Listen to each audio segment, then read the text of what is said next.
I'm putting this on the internet only because I know it really happened, and I feel everybody needs to know. It is haunting me not to, so I'm trying to get some relief.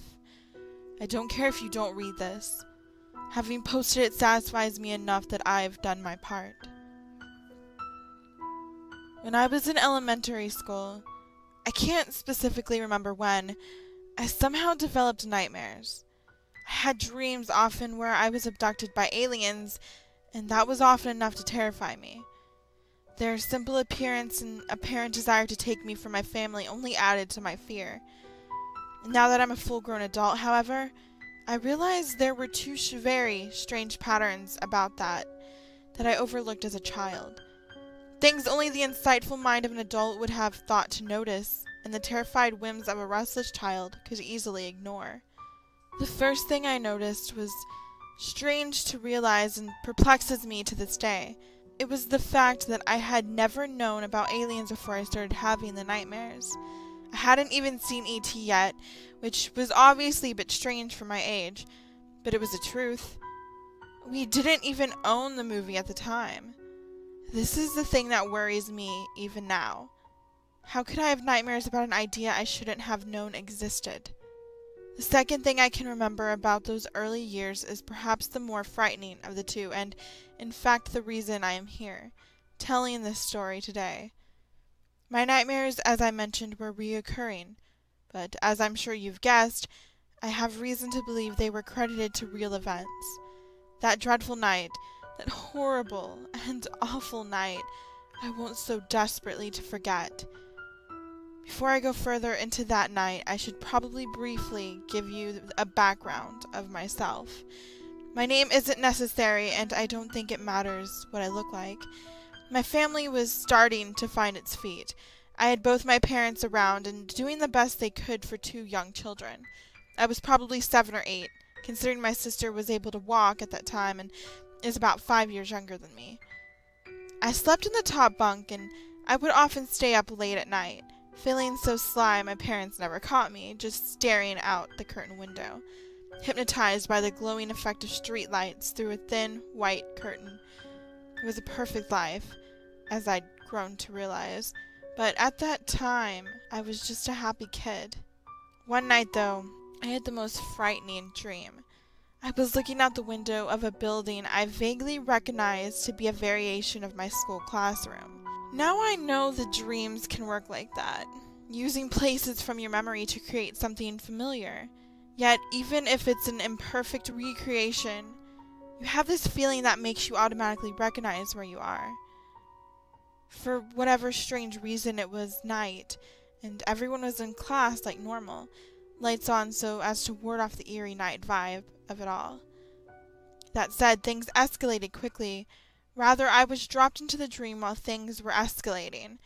I was running to the window, as was everyone else.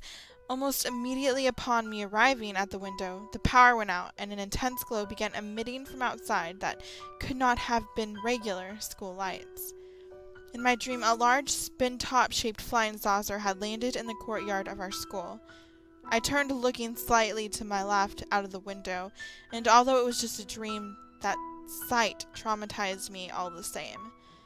I watched my dad carrying my little sister, as I mentioned, barely able to walk, as he had no doubt come to pick me up from my after-school daycare service.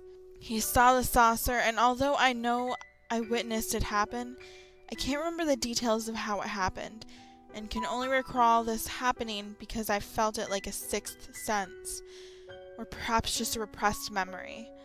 I only remember the overwhelming feeling of grief as I watched the doors on the alien shuttle open, and several little gray men kill my father as he desperately tried to defend my sister.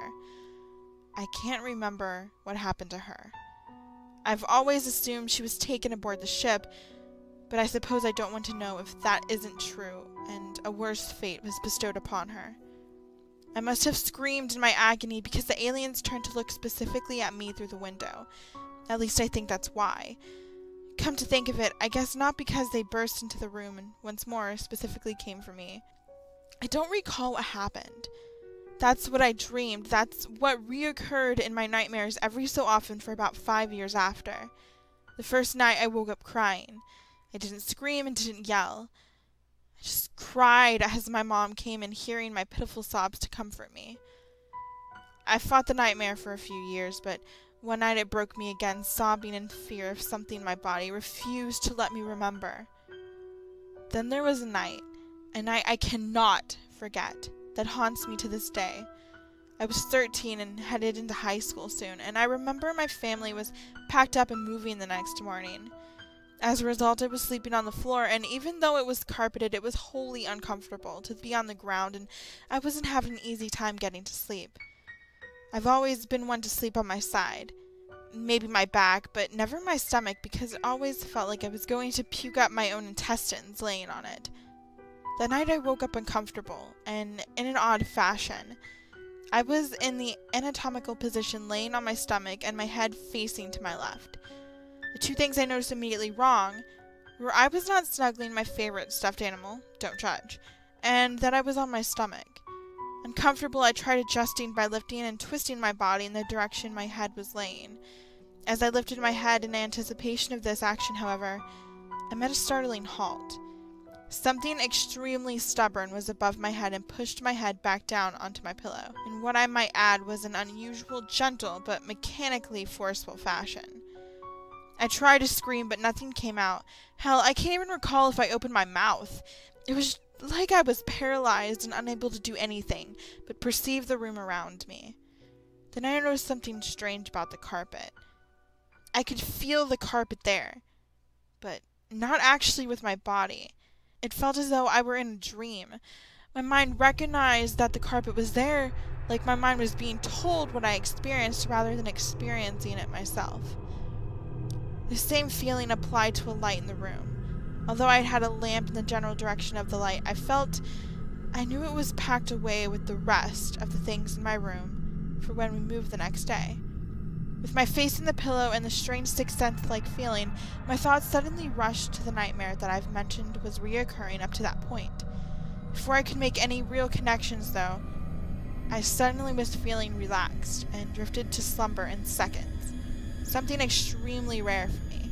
The next morning, I didn't remember the events, almost as they weren't important, so I'd let myself forget. I only suddenly remembered them a few weeks later, almost without warning. I, of course, realized I should have told my parents, however, I felt the statute of limitations to bring up a silly nightmare had long passed, and I felt it was too embarrassing to bring up anyways. Honestly, I was far too spooked to ever want to think about what may have really happened that night. I mentioned there was something you needed to know in all of this, though, didn't I? Well, having this experience haunt me my entire life has given me plenty of time to contemplate. And I finally think I've connected the dots. Despite the fact that you may call me crazy, I know what was wrong that night. Every night I've left this unresolved, I have had to endure the trauma all over again, imagining this incident. When this story is finished, I know I can begin to rest as my responsibility to you will be fulfilled. I went to sleep in my room and woke up someplace else. Where for sure I cannot say, but I was not home. Whoever took me, albeit unintentionally, made that clear by trying to make me believe I was still home using the simulation of a carpet floor. They attempted to make me believe that the light they were working on me with was my own lamp. It was the same trick they'd use every time they'd come for me. When they'd have me believe I was staring at a glowing picture-perfect window. But my mind fought back that night and gave me the power to see through the haze, just like it fought to protect me from the horrors of witnessing the events in my nightmare. Just like it gave me the nightmare to tell me something was wrong. You see, they say when you're exposed to a horrific or traumatic experience, your mind will recede into a happy place, something familiar so as to survive the event unscathed. Theoretically, I guess someone could abuse the happy place with the right technology, or even telepathic powers if you want to get supernatural, to convince someone an event never really happened. Usually our minds fight back to keep us from permanently falling into our happy place, to prevent us from becoming insane or even falling comatose. My mind fought back that night because it knew there was something out there abusing its survival technique, triggering my place of safety so I never know the truth of what happens when we sleep, the truth to why we have dreams. Although I know my memories of the true events to those nights won't ever come back, I know the truth of every night I choose to forget. Thanks to that one night my mind chose to remember. And although my tale is over, I'd like to note I have never had an incident since then and can feel that I won't ever happen again. Probably because that night they lost control of me. I doubt I'm a special case though. I doubt I'm the first to report this or break this hold they have on us. The strongest to resist it or the best at it, or even more frightening to face realistically. I doubt I'm the last. So the next time you swear to God that the last dream you had was too familiar or too real, you may want to prepare yourself. Because the truth is out there, and every time I think about it, I remember just why I don't want to know it. As I said, your mind only plays these tricks, the very tricks they abuse, to protect you from a traumatic experience.